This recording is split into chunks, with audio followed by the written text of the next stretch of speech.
Je pense que l'enjeu principal de cette élection, c'est surtout le taux de participation. En ce sens que les deux principales figures de l'opposition, M. Laurent Gbagbo du PPACI et M. Tidiane Thiam du PDCI, n'y participent pas. M. Alassane Ouattara, face à ses 4 adversaires, part grandement favori. Et donc, les observateurs vont scruter le taux de participation pour voir de la légitimité de cette élection. Geoffroy Julien Kouao, politologue et essayiste. Si ce taux de participation il est inférieur à 50% par exemple, est-ce que l'opposition peut contester l'élection derrière? Non, l'opposition ne peut pas contester l'élection puisque celle-ci demeure légale. Cependant, le président ou la présidente élue souffrirait de légitimité. Dans cette situation inconfortable, il sera obligé de coopérer avec l'opposition en ouvrant immédiatement un dialogue politique. Est-ce qu'il y a aussi des communes, des villes en Côte d'Ivoire qui sont stratégiques pour cette élection qu'il faut gagner à tout prix? Oui, comme toute élection, il y a une sociologie électorale.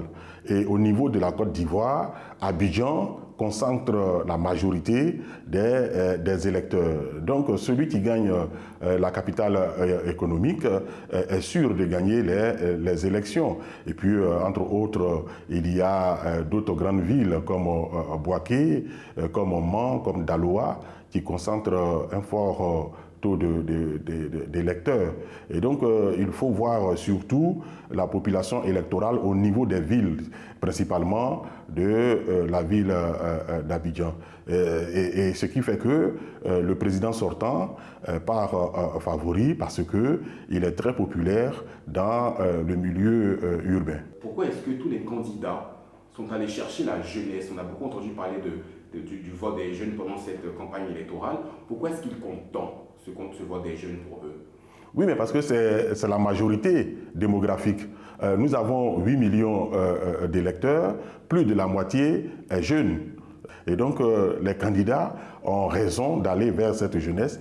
Mais une fois élu, il faudrait que le nouveau président de la République de Côte d'Ivoire fasse de la jeunesse une véritable priorité en réglant la question de l'école, mais aussi la question de l'emploi.